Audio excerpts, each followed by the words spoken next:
आप लोग the earliest society वाला चैप्टर पढ़ रहे हैं, यानी कि आप लोग जिस क्लास में हैं, क्लास 6 में, उसमें एसएसटी के अंतर्गत आने वाला चैप्टर नंबर 2 जो कि हिस्ट्री का चैप्टर होता है, द अर्लीस्ट सोसाइटी, इसी की बात अभी हम लोग कर रहे हैं। और पिछले 3 कक्षाओं के माध्यम से हम लोगों ने वो बहुत सारी बातें कर ली है जो आप लोगों को आपके पाठ्यक्रम के अनुसार, आपके बोर्ड पीएसबीआई के पाठ्यक्रम के अनुसार पढ़ना है। यह कक्षा हम लोगों का इस अध्याय का अंतिम कक्षा यानी कि कक्षा संख्या 4 होगा, जहां पर हम लोग बाकी बचे हुए जो भी पाठ्यक्रम के हिस्से हैं अब हम लोग उसको देखेंगे और बात करेंगे the Deccan a case study की। यानी कि अब हम लोग बात करेंगे डेक्कन के बारे में और यहाँ पर बात करेंगे कि आखिर यह द डेक्कन का कंसेप्ट जो है ये अर्लीस्ट सोसाइटी के संदर्भ में क्या कहता है, क्योंकि इससे पहले हम लोगों ने अर्लीस्ट सोसाइटी में यह देखा कि कैसे एक बंदरनुमा इंसान जो है वो आज का मॉडर्न इंसान दिखता है, कैसे एक इंसान जो खड़ा नहीं हो सकता था, चल नहीं सकता था या फिर झुक कर चल पाता था, वो आज कैसे दौड़ पाता है। यानी कि एक पुराने इंसान से हम लोगों ने होमो सैपियंस तक के कंसेप्ट को देखा है। अब हम लोग आगे बढ़ेंगे और बात करेंगे डेक्कन का, क्योंकि हम लोगों ने इससे पहले जो स्टोन एज देखा था इस अध्याय में, वहां पर हम लोगों ने देखा था कि जो स्टोन एज है, जो पत्थर काल है, वो 3 हिस्सों में बटा हुआ था। एक जो पहला वाला, एक जो मिडिल वाला और एक जो अंत वाला, यानी कि पैलियोलिथिक स्टोन एज, उसके बाद मेसोलिथिक स्टोन एज और उसके बाद नियोलिथिक स्टोन एज। तो हम लोगों ने सबकी बात कर ली, यानी कि पैलियोलिथिक की बात कर ली, मेसोलिथिक की बात कर ली और जो नियोलिथिक स्टोन एज है उसकी बात हम लोग करेंगे बाद में। तो अब हम लोग बात करते हैं इस पाठ्यक्रम के अनुसार आने वाले अध्याय में इस कंसेप्ट को, यानी कि एक केस स्टडी की बात करेंगे जो कि भारत के दक्षिण हिस्से से जुड़ा हुआ है, भारत के डेक्कन सोसाइटी से जुड़ा हुआ है। यानी कि अब हम लोग बात करेंगे the Deccan a case study का। तो अब हम लोग इस अध्याय को आगे बढ़ाते हैं। मैं द मोहित श्रीवास्तव, आप सभी लोगों का सोशल स्टडीज टीचर, अब इस अध्याय को आगे बढ़ाऊंगा और इस क्लास में इस अध्याय को समाप्त करूंगा, जैसा कि हम लोगों ने पिछले क्लास में बात की थी कि अगला क्लास जो होगा यह इस अध्याय का अंतिम कक्षा होगा। तो अब हम लोग बढ़ते हैं आगे और बात करते हैं the Deccan a case study कहता क्या है। तो लिखा हुआ है, archaeologist and researcher have brought to light 2 distinct palaeolithic culture in the Indian subcontinent, the Son culture and the Acheulian culture, particularly in the Deccan. अब यहां पर क्या कहा जा रहा है?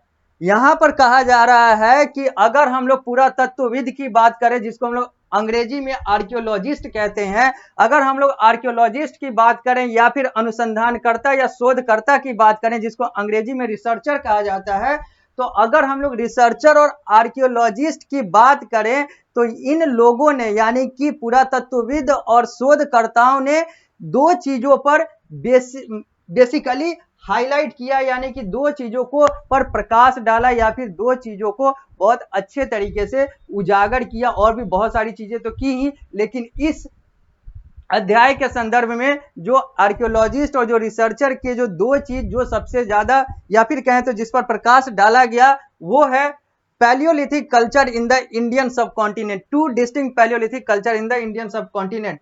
जो पैलियोलिथिक एज में जो सभ्यताएं चल रही थी भारतीय उपमहाद्वीप में, वो बेसिकली जो 2 बड़े स्तर पर जो 2 अलग अलग कल्चर था, उसकी बात यहां पर अलग अलग आर्कियोलॉजिस्ट और अलग अलग रिसर्चर ने की। यानी कि पैलियोलिथिक एज, यानी कि पैलियोलिथिक स्टोन एज, यानी कि स्टोन एज का शुरुआती काल। अगर हम लोग स्टोन एज के शुरुआती काल की, यानी कि ओल्ड स्टोन एज की बात करें, क्योंकि स्टोन एज हम लोगों ने देखा था कि 3 हिस्सों में बांटा गया है हमारे आर्कियोलॉजिस्ट, रिसर्चर या फिर कहें तो हिस्टोरियन के द्वारा।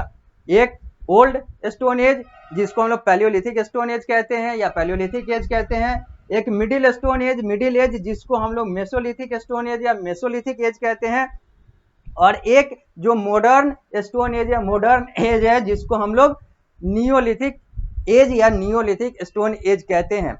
तो यहाँ पर पैलियोलिथिक जो शुरुआत वाला था, जहां पर आग का आविष्कार हुआ था, जहां पर कृषि की बात हुई थी, जहां पर हम लोग पैलियोलिथिक से मेसोलिथिक तक आ रहे थे, तो इन सब में जो पैलियोलिथिक कल्चर है, यानी कि उस समय जब पैलियोलिथिक इंसान रहते थे, पैलियोलिथिक एज में जब इंसान ह्यूमन सिविलाइजेशन रहा करता था भारतीय उपमहाद्वीप में, यानी कि हमारे उपमहाद्वीप में, तो उस समय दो अलग अलग बड़े स्तर पर दो अलग अलग सभ्यताओं की बात आती है, जिसको अलग अलग आर्कियोलॉजिस्ट और रिसर्चर ने कहा, या फिर जिस पर अलग अलग आर्कियोलॉजिस्ट और रिसर्चर ने प्रकाश डाला।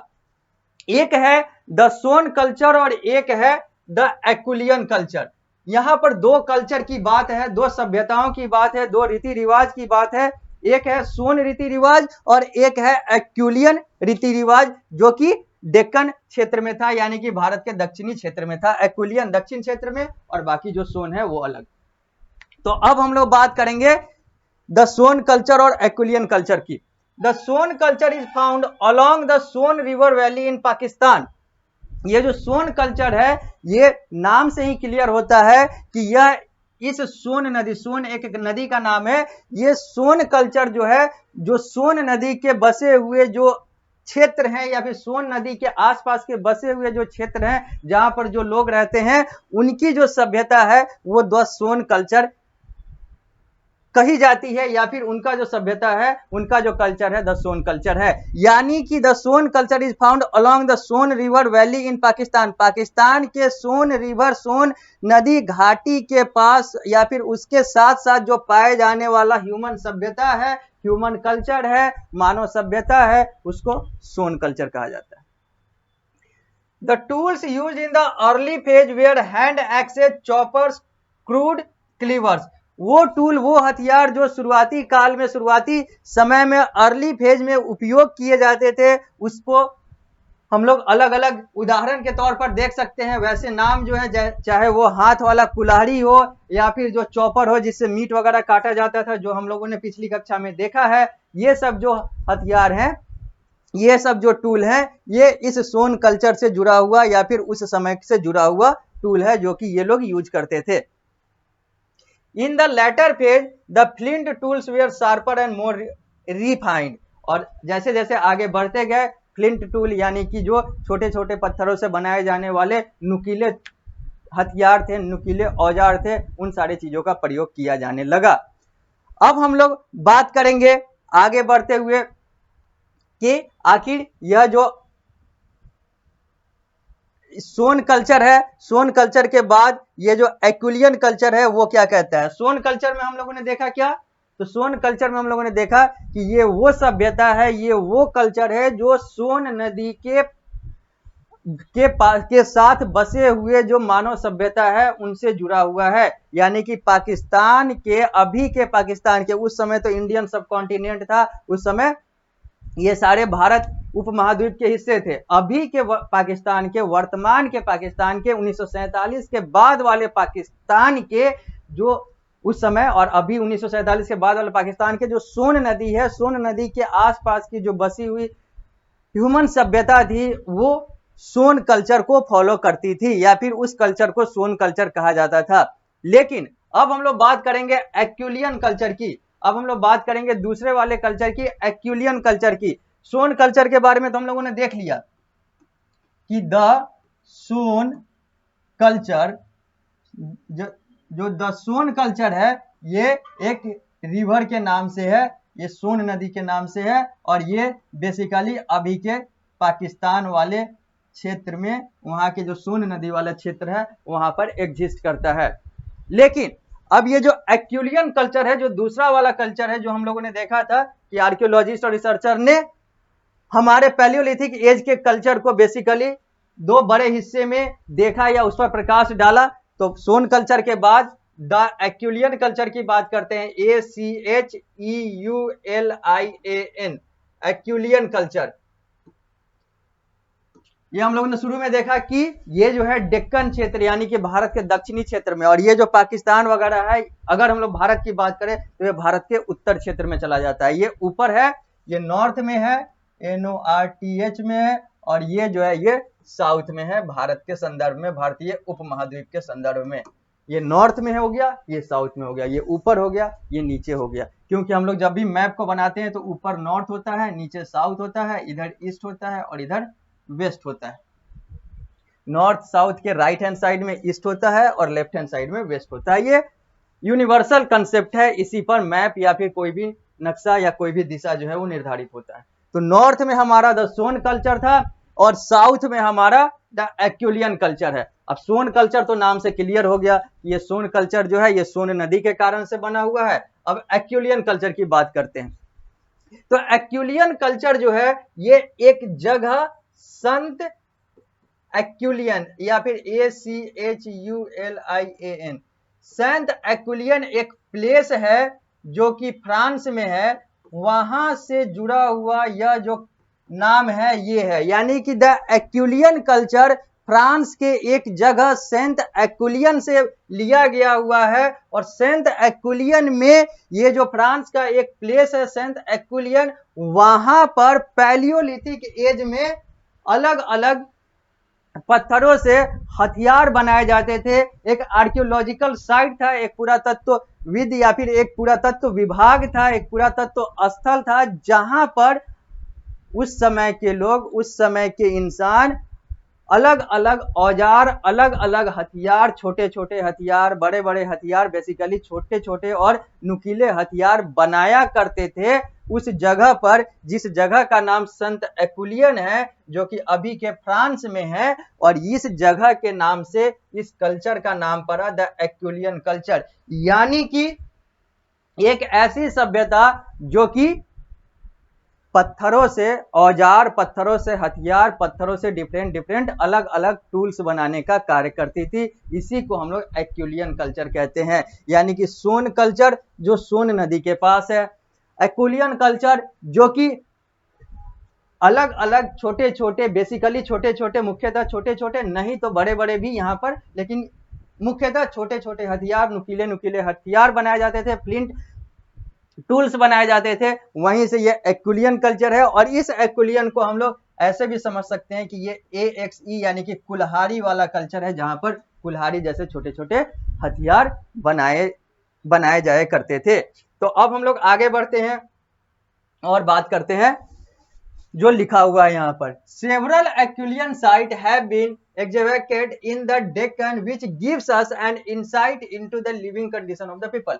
अगर हम लोग भारत के डेक्कन क्षेत्र में चलें, अगर हम लोग भारत के दक्षिणी क्षेत्र में चलें, अभी के अगर हम लोग भारत की बात करें तो अभी के भारत के आंध्र प्रदेश और तेलंगाना वाले क्षेत्र में चलें और उसके आसपास के ओडिशा, नीचे तमिलनाडु, ये सब के भी क्षेत्र को ले लें, कुछ क्षेत्र को ले लें, उधर केरल के भी कुछ क्षेत्र को ले लें, बेसिकली तेलंगाना और आंध्र प्रदेश, तो इन सबको अगर ले लें तो यहां पर बहुत सारे ऐसे साइट्स हैं, बहुत सारे ऐसे एक्युलियन स्थल हैं जिसको देखकर, जिसको पढ़कर समझा जा सकता है कि उस समय के लोगों का लिविंग कंडीशन, यानी कि जो जीवन वाला अवस्था था, व्यवस्था था, वो कैसा हुआ करता होगा।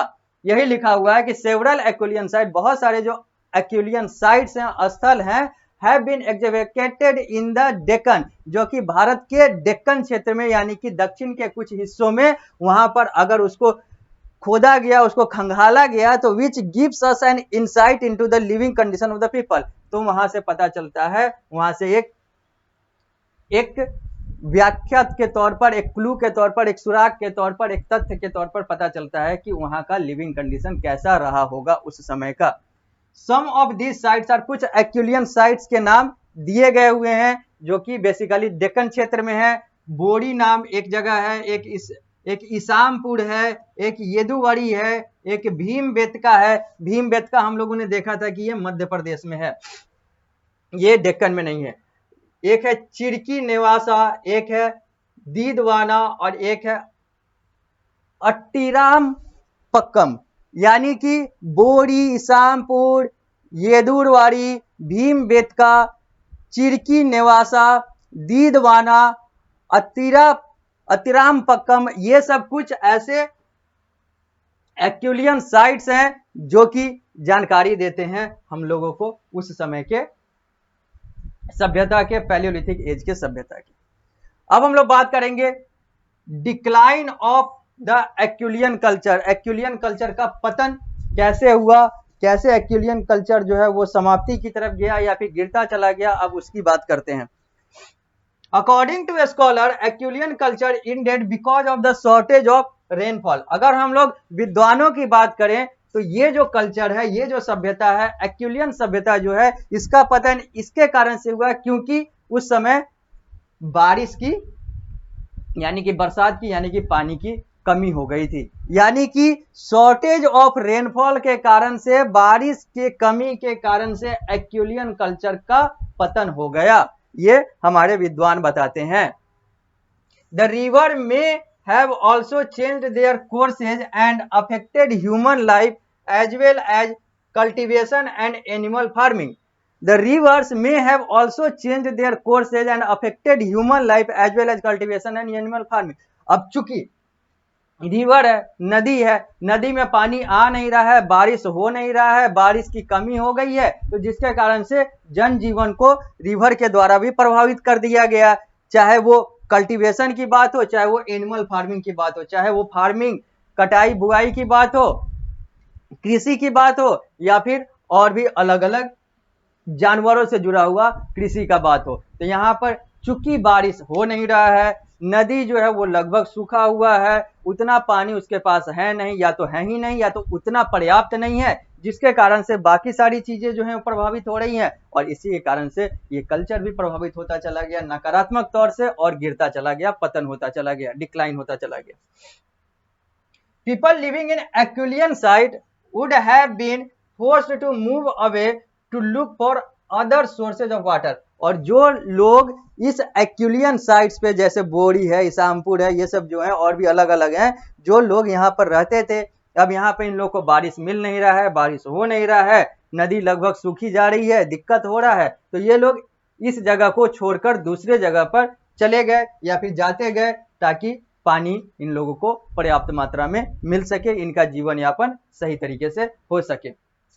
This would have cause the end of the Acheulian culture. और इसी से माना जाता है कि एक्यूलियन कल्चर की समाप्ति हो गई, डिक्लाइन हो गया। अब हम लोग का यह अध्याय जो है वो समाप्त हो गया। अभी हम लोग पृष्ठ संख्या 17 पर हैं, और 17 पर यह अध्याय यानी कि जो अर्लीस्ट सोसाइटी था, जो आप लोगों को पढ़ना था आपके कक्षा में, यह अब आधिकारिक रूप से, औपचारिक रूप से समाप्त हो गया। अब हम लोग वर्ड ट्रीजर में कुछ ऐसे शब्द या फिर 3 ऐसे शब्द को देखेंगे जो प्रकाशक के द्वारा यहाँ पर इसके अलग से अर्थ दिए गए हुए हैं, हालांकि ये हम लोगों ने पहले पढ़ लिया है। यानी कि वर्ड ट्रीजर के कंसेप्ट में, वर्ड ट्रीजर के सेगमेंट में आते हैं और इन तीनों शब्दों को देखते हैं कि ये तीनों का मतलब क्या है। ठीक है, पहला है fossil, hardened remain of prehistoric animal और plant in rock soil it. Fossil का मतलब होता है जो अवशेष बचे हुए हैं, जो रिमेन्स बचे हुए हैं हिस्ट्री से पहले वाले भी हिस्टोरिकल पीरियड के या फिर हिस्टोरिकल पीरियड के जो भी अवशेष हैं, उसी को हम लोग अंग्रेजी में फॉसिल कहते हैं। चाहे वो प्री हिस्टोरिक एनिमल और प्लांट, चाहे वो जानवरों का हो, चाहे वो पेड़ पौधों का हो, जो कि हमारे पत्थरों पे, मिट्टी इत्यादि में मिल जाते हैं, इसी को फॉसिल कहते हैं। एंथ्रोपॉइड्स किसको कहते हैं? Man like animal that were similar to an ape. It was from these animal that modern men involved. Anthropoids का मतलब होता है वैसे जानवर जो कि वैसे इंसान, वैसे मानव जो कि जानवर जैसे दिखते थे, वैसे इंसान जो कि बंदर जैसे दिखते थे, वैसे इंसान जो अलग अलग, यानी कि वैसा इंसान जो कि जानवर जैसा दिखता था, उसको हम लोग एंथ्रोपॉइड्स कहते हैं। और इसी एंथ्रोपॉइड्स के फर्दर डेवलपमेंट के बाद आज हम लोग ऐसे दिखते हैं। यानी कि पहले हम लोग बाकी जानवरों की तरह दिखते थे, उसको हम लोग एंथ्रोपॉइड्स कहते थे, और आज जैसे जैसे अलग अलग इवोल्यूशन होता गया, स्टेजेज ऑफ इवोल्यूशन होता गया, आज हम लोग इस तरह से दिखते हैं। आने वाले समय में और भी अलग तरीके से दिखे, ये सारी चीजें हो सकती है। तो ये जो शुरुआती जो इंसान थे, जो जानवर नुमा दिखते थे, हम लोग भी, इंसान भी जानवर ही होता है, लेकिन बाकी जानवर नुमा जो दिखते थे उनको एंथ्रोपॉइड्स कहते थे। और जैसे जैसे इनका डेवलपमेंट हुआ, ये जो मॉडर्न ह्यूमन बने, इन्हें हम लोग होमो सैपियंस कहते हैं।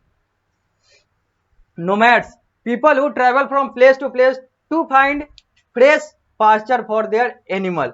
नोमैड्स का मतलब होता है वैसे लोग जो एक जगह से दूसरे जगह घूमते हैं ताकि अपने जानवरों के लिए और अपने लिए अच्छा खाना और अच्छा रहना ढूंढ सके, यानी कि वैसे लोग जो एक जगह से दूसरे जगह मूव करते हैं, यात्रा करते हैं अपने भोजन के लिए, अपने जानवरों के भोजन के लिए, अपने सर्वाइवल के लिए।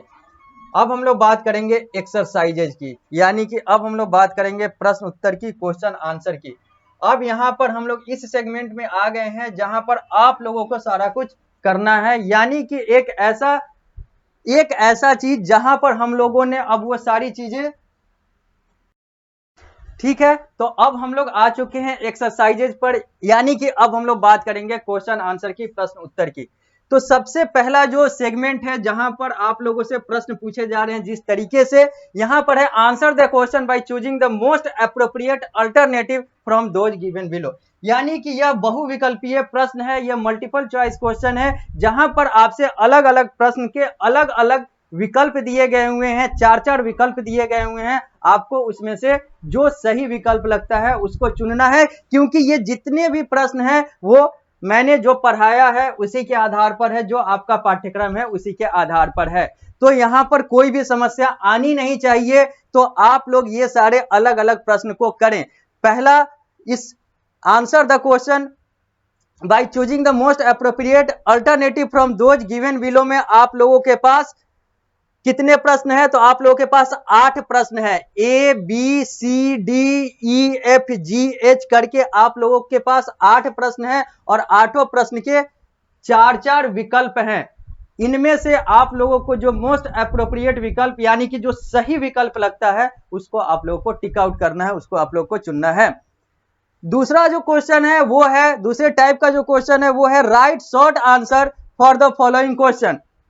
ये जो आने वाले जो ये 5 प्रश्न है आप लोगों के सामने, इसका उत्तर आप लोगों को संक्षिप्त में देना है, यानी कि यहां पर आप लोगों को उत्तर 2 से 3 वाक्य में, 2 से 3 सेंटेंस में करने हैं। ये 5 प्रश्न आप लोगों के सामने हैं। उसके बाद जो तीसरा टाइप ऑफ क्वेश्चन है वो है answer the following question in detail.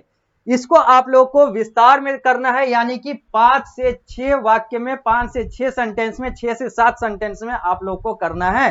यहां पर आप लोगों से 3 प्रश्न पूछे गए हुए हैं जो आप लोगों को करना है। इसके बाद जो अगला सेगमेंट ऑफ क्वेश्चन आता है वो है हॉट्स। और चूंकि हम लोग पहले ही बात कर चुके हैं कि आप लोग एक ऐसे बोर्ड के अंतर्गत पढ़ाई कर रहे हैं जहां पर आप लोगों के नॉलेज के साथ साथ आपके स्किल को भी निखारने का लक्ष्य रखा जाता है। हमारा जो बोर्ड है वो इसके लिए प्रतिबद्ध है, यानी कि हम लोग ज्ञान तो देते ही हैं, साथ ही साथ हम लोग हुनर कौशल को भी निखारने का, मेंटल एबिलिटी के आधार पर अलग अलग प्रॉब्लम को भी सॉल्व करने का प्रयास करते हैं, प्रयत्न करते हैं। और उसी के तहत यह एक सेगमेंट ऑफ क्वेश्चन है जहां पर 2 क्वेश्चन दिए गए हुए हैं हॉट्स के नाम से। यहां पर आप लोग के पास 2 प्रश्न है जिसको आपको अपने नॉलेज और मेंटल एबिलिटी के आधार पर, यानी कि कौशल के आधार पर उत्तर करने हैं। पहला क्वेश्चन और दूसरा क्वेश्चन, इसको पढ़ देते हैं। Discuss how the palaeolithic age was different from the mesolithic age. आपको यह बताना है कि पैलियोलिथिक एज और मेसोलिथिक एज में क्या अंतर है। अगला जो क्वेश्चन है वो है name some of the tools that we use today which resemble the tools of the stone as.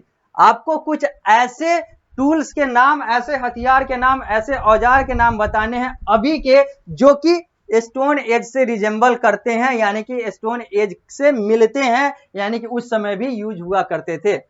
Mention 2 way in which they are similar and 2 way in which they are different. आपको यह बताना है 2 तरीके जिससे इनकी समानता है और 2 तरीके जिससे ये अलग हैं, यानी कि उस समय का स्टोन एज का हथियार और अभी के हथियार में क्या रिजेंबलेंस है, उसके 2 कारण बताने हैं, और क्या डिफरेंस है, इसके 2 कारण बताने हैं इस दूसरे क्वेश्चन में। अब हम लोग पृष्ठ संख्या 18 से आते हैं पृष्ठ संख्या 19 पर। यहां पर अगला जो टाइप ऑफ क्वेश्चन है वो है मैच द फॉलोइंग, यानी कि चौथा जो टाइप ऑफ क्वेश्चन है यहां पर मैच द फॉलोइंग है। यहां पर आप लोगों को मिलान करने हैं कॉलम ए से कॉलम बी को, यानी कि कॉलम ए में 6 हैं, कॉलम बी में 6 हैं, इसके 6 को इसके 6 से मिलाने हैं, यानी कि कौन इसका कौन इससे मिलेगा, ये आप लोग को मिलान करने हैं। कहीं पर भी कोई भी समस्या नहीं होनी चाहिए आप लोगों को, क्योंकि ये सारी चीजें आप लोगों को पढ़ाया जा चुका है। अगला जो टाइप ऑफ क्वेश्चन है वो है रिक्त स्थान की पूर्ति करना, यानी कि फिल इन दी ब्लैंक्स। और यहाँ पर पांच प्रश्न है और इन पांचों प्रश्न में एक एक जगह जो है वो ब्लैंक है, एक एक जगह जो है वो रिक्त है। इसको आप लोगों को फुल करना है, आपको फिल करना है। अगला जो है टाइप ऑफ क्वेश्चन वो है ट्रू और फॉल्स, यानी कि write whether the following statement are true और फॉल्स। यहां पर 6 प्रश्न दिए गए हुए हैं, आपको पढ़ना है हर प्रश्न को अलग अलग और सबके बारे में बताना है कि कौन सही है कौन गलत है। सारे सही है तो सारे ट्रू, सारे गलत है तो सारे फॉल्स, अलग अलग ट्रू हैं अलग अलग फॉल्स हैं तो आपको वो ट्रू और वो फॉल्स बताने हैं, लिखने हैं। अगला टाइप ऑफ क्वेश्चन है read the following paragraph and answer the following question. यहां पर एक अनुच्छेद दिया गया हुआ है, यहां पर एक पैराग्राफ दिया गया हुआ है जिसको आप लोग को पढ़ना है और उत्तर देना है। यानी कि ये भी एक ऐसा क्वेश्चन है जो आप लोगों के मेंटल एबिलिटी को चेक करेगा आपके नॉलेज के आधार पर, यानी कि ये भी एक ज्ञान के साथ साथ कौशल का विकास करेगा, यानी कि ज्ञान के साथ साथ आपके कौशल का जांच करेगा। अब हम लोग आगे बढ़ते हैं, बात करते हैं वैल्यू बेस्ड क्वेश्चन का, यानी कि एक और स्किल बेस्ड क्वेश्चन, एक और कौशल हुनर वाला प्रश्न। यह पढ़ देते हैं। Man has evolve from an ape like creature to what we are today. इंसान जो है, जो पहले जानवर नुमा दिखते थे, आज हम लोग जैसे या फिर आज हम लोग वैसे दिखते हैं। पहले हम लोग जानवर नुमा दिखते थे, आज हम लोग जैसे दिखते हैं वैसे दिखते हैं जो हम लोग सामने हैं। यानी कि एक जानवर नुमा, बाकी जानवर नुमा जो चेहरा था वो आज हम लोग का इस तरह का चेहरा हो चुका है। यह है what are the changes that have taken place in him through the centuries apart from the physical changes discuss. What are the changes that have taken place in him through the centuries apart from the physical changes. अब आपको यहां पर यह बताना है कि ये जो भौतिक बदलाव हुआ, ये जो चेहरे का बदलाव हुआ, जो हम लोग पहले बाकी जानवर जैसे या कुछ जानवर जैसे दिखते थे, बंदर जैसे दिखते थे या फिर अलग अलग कुछ जानवर जैसे दिखते थे, अब वहां से अब हम लोग ऐसे दिखते हैं, यानी कि अब उस तरह के नहीं दिखते हैं। तो ये तो बदलाव हो गया, ये तो हम लोग एंथ्रोपॉइड से होमोसेपियंस बन गए, देखने में हम लोग के बदलाव आ गए। लेकिन यहां पर आप लोगों को उत्तर यह नहीं देना है कि देखने में क्या बदलाव है, आप लोगों को उत्तर यह देना है कि देखने के अलावा और हमारे अंदर कौन कौन से बदलाव आए और कौन कौन सा हम लोग के अंदर बिहेवियरल चेंज आया, कौन कौन सा मेंटल चेंज आया, कौन कौन सा स्किल बेस्ड चेंज आया। यानी कि अपीयरेंस, लुक, दिखावे के अलावा और कौन कौन से बदलाव आए, उसका उत्तर आप लोगों को, उसको आप लोगों को यहां पर हाईलाइट करना है, उसको आप लोग को यहां पर डिस्कस करना है, उसको यहां पर आप लोग को बताना है। अब हम लोग पृष्ठ संख्या 20 पर आ रहे हैं, यानी कि अब अगले पृष्ठ पर 19 से 20 पर आएंगे और यह पृष्ठ जो है इस अध्याय का अंतिम पृष्ठ है। यानी कि अब हम लोग बात करेंगे एक्टिविटी जोन का। यह भी एक तरह से आप लोगों का स्किल बेस्ड सेगमेंट है, जहां पर आप लोग के स्किल को निखारने का प्रयास किया जाएगा। तो यहां पर लिखा हुआ है कुछ एक्टिविटी जोन में कि from ape man to modern man the stages of evolution. Ape man से लेकर आज जो हम लोग मॉडर्न मैन यानी कि एंथ्रोपॉइड से लेकर आज जो हम लोग होमोसेपियंस हो गए हैं, उसमें अलग अलग स्टेजेस ऑफ इवोल्यूशन हुआ। How to go about the project, ये सारी चीजें हैं। For reference visit these sites, अगर आपको और भी रेफरेंस और भी अलग अलग जानकारी चाहिए तो आप लोग इस साइट पर जा सकते हैं। अब यहां पर हम पढ़ देते हैं, लिखा हुआ है from ape man to modern man the stages of evolution. जो हम लोग पहले जानवर जैसे दिखते थे, बंदर जैसे दिखते थे, आज हम लोग जो ऐसे दिखते हैं, इसमें अलग अलग जो स्टेजेस ऑफ इवोल्यूशन, उत्पत्ति के अलग अलग जो चरण थे वो हम लोग बात कर लेते हैं। The anthropological name of modern man is Homo sapiens. आज के जो आधुनिक इंसानों का जो एंथ्रोपोलॉजिकल नाम यानी कि पुरातत्व के क्षेत्र से जो हम लोगों को नाम मिला हुआ है वो है homo sapiens. We know that man went through various stages of evolution till he reached the stage of homo sapiens. हम लोग जानते हैं और जान चुके हैं कि एक इंसान एंथ्रोपॉइड्स यानी कि एनिमल लाइक शेप से होमोसेपियंस बना, तो इसके बीच में बहुत सारे चरणों से उसको गुजरना पड़ा। Each stage brought about physical as well as behavioural changes in him. जैसे जैसे अलग अलग चरण गुजरते गए वैसे वैसे इनमें भौतिक और व्यवहारिक बदलाव आता गया। The purpose of this project is to study the characteristics of man in each stage of evolution। इस प्रोजेक्ट में जो आप लोगों से एक्टिविटी करवाया जा रहा है यहाँ पर इसका उद्देश्य ये है कि आपको यह बताना है, आपको यह देखना है कि अलग अलग स्टेजेस में कौन कौन से कैरेक्टरिस्टिक्स, कौन कौन से गुण डेवलप हुए इंसानों में अलग अलग जब वो चरणों से गुजर रहा था तब। How to go about the project, इस प्रोजेक्ट को आपको कैसे करना है, करना क्या है ये तो समझ गया कि हम लोग जो बदले एंथ्रोपॉइड से, एनिमल लाइक शेप से, एप लाइक शेप से मॉडर्न ह्यूमन वाले शेप में, यहाँ पर हम लोगों ने अलग अलग समय में अलग अलग बदलाव देखे, चाहे वो शारीरिक बदलाव हो, चाहे वो बिहेवियरल यानी कि हमारा गुण वाला बदलाव हो, व्यवहारिक बदलाव हो, ये सारे बदलाव हुए। तो अब यहाँ पर हम लोग को ये देखना है, ये बताना है कि अलग अलग स्टेजेज में हम लोगों में कौन कौन से बदलाव हुए। अब इसमें आपको करना कैसे है, तो वही करना है। क्वेश्चन ये है कि आपको ये बताना है कि अलग अलग स्टेजेज में कौन कौन से बदलाव हुए, उसके क्या क्या गुण थे। कैसे करना है, तो archaeologist have found fossil of early man while he was in the process of evolution from ape man to modern human. यानी कि जो आर्कियोलॉजिस्ट है, यानी कि जो पुरातत्वविद हैं, जो पुरातत्व की बात करते हैं, पढ़ाई करते हैं, उसकी जानकारी लेते हैं और फिर हम लोग को देते हैं, साझा करते हैं, वो आर्कियोलॉजिस्ट है found fossil of early man. Archaeologist को जो पुराने समय के लोग थे उनका बॉडी रिमेन, उनका अवशेष मिला जब वो यह पढ़ रहे थे कि पहले के इंसान और अभी के इंसान में कौन कौन से बदलाव आए।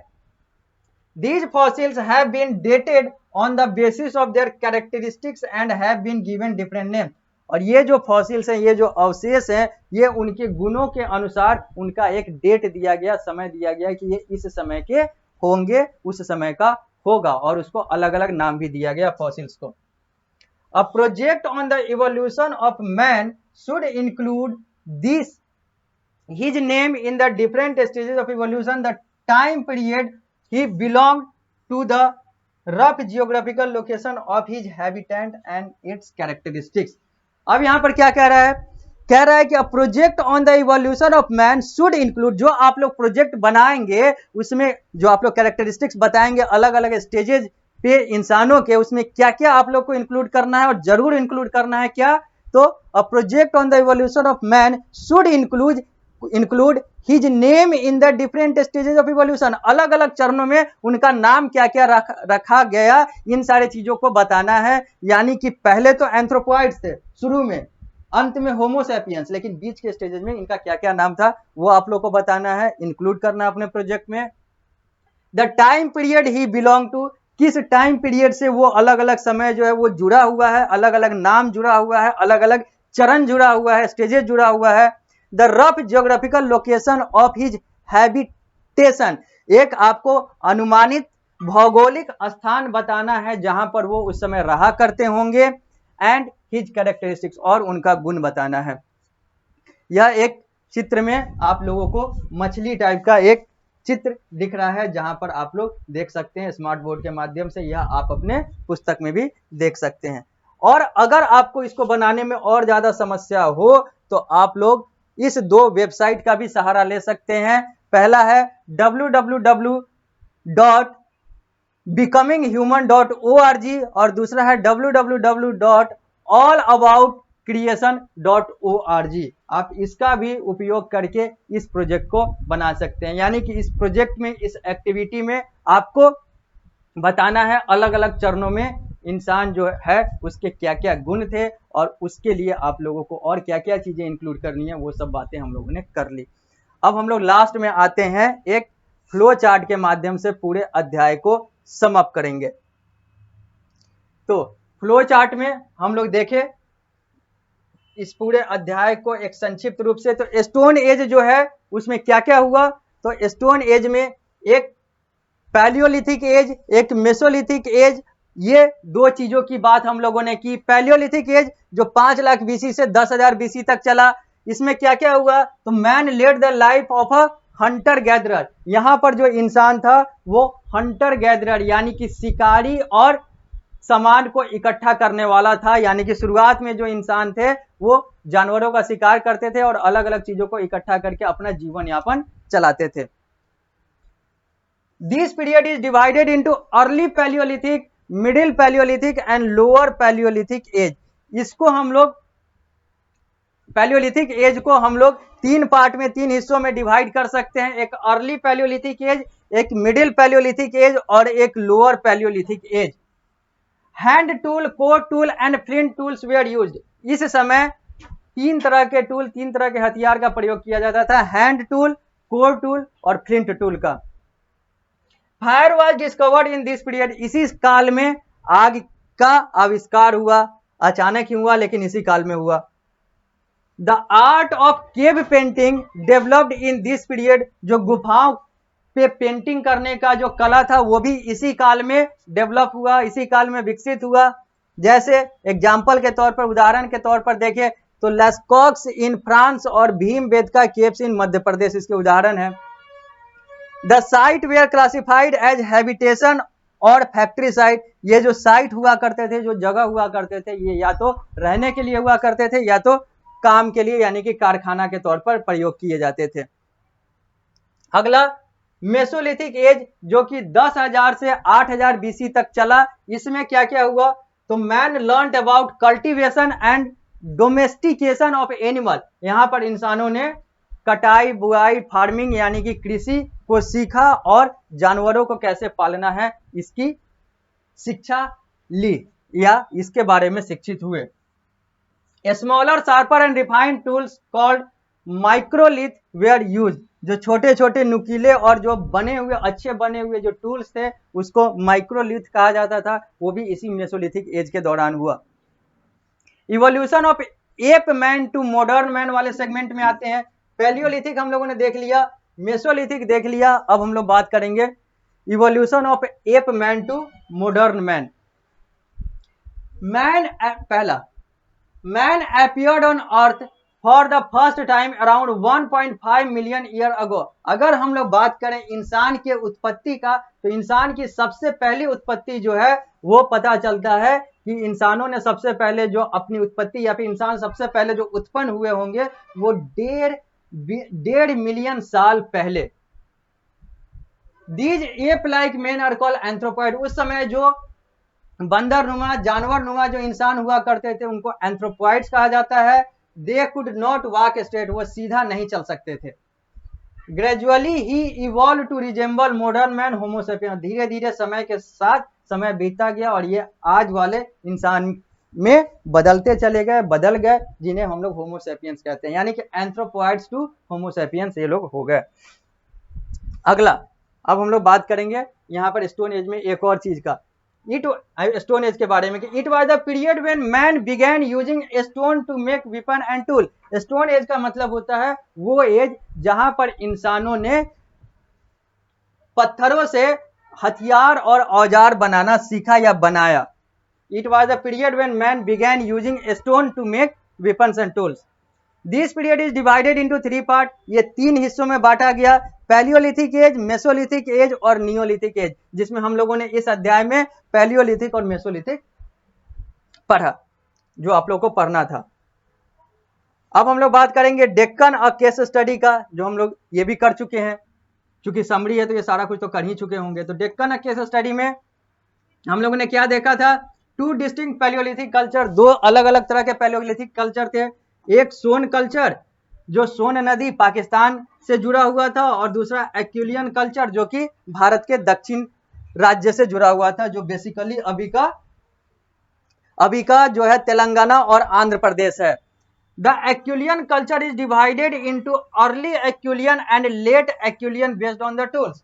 टूल्स के आधार पर, हथियार के आधार पर एक्यूलियन कल्चर को 2 हिस्सों में बांटा गया है, एक अर्ली एक्यूलियन और एक late Acheulian culture. Some Acheulian sites are Bari, Isampur, येदेरवाड़ी, Bhimbetka, चिड़की, Nevasa.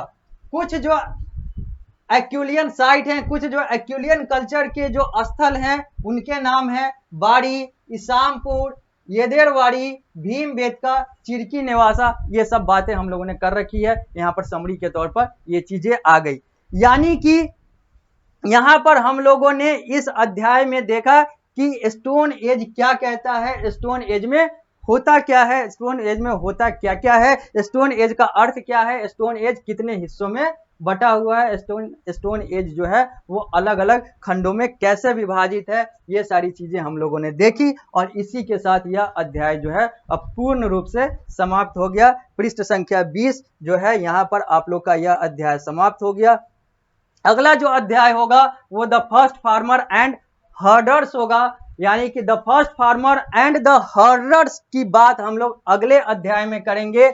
यानी कि जब हम लोग अगली कक्षा में मिलेंगे तो इस अध्याय की बात करेंगे। यानी कि अब हम लोगों ने इस अध्याय को समाप्त कर लिया है। यह अध्याय जो था आप लोगों का पृष्ठ संख्या कहां से शुरू हुआ था, तो पृष्ठ संख्या आप लोगों का यह अध्याय शुरू हुआ था पृष्ठ संख्या 13 से और यह चला पृष्ठ संख्या 20 तक, जहां पर हम लोगों ने द अर्लीस्ट सोसाइटीज की बात की, जहां पर हम लोगों ने अलग अलग टूल्स, अलग अलग हथियार की बात की। यहां पर हम लोगों ने अलग अलग कंसेप्ट को देखा जो स्टोन एज का कंसेप्ट कहलाया, यानी कि अर्लीस्ट सोसाइटी की बात हो गई। अब अंत में मैं अब यही कहना चाहूंगा कि यह अध्याय अब आप लोग का हो गया है समाप्त।